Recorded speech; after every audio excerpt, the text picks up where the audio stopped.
Abu Bakr and Umar both agree that the only person that could oversee a project like this is Zayd ibn Thabit. Zayd ibn Thabit is 20 years old and about to undertake the most important task probably in the history of the Ummah.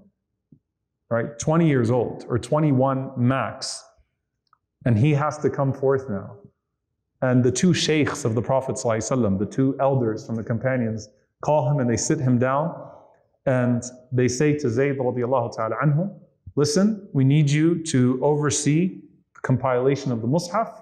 We want to have this preserved in multiple ways. And you're the only person who we think is fit to lead this. He said, I swear by Allah, if Abu Bakr told me to move a mountain from the mountains, it would not be greater than what he asked me to do in compiling the Quran. Like, what an important job here. I have to oversee the standardization of the mushaf.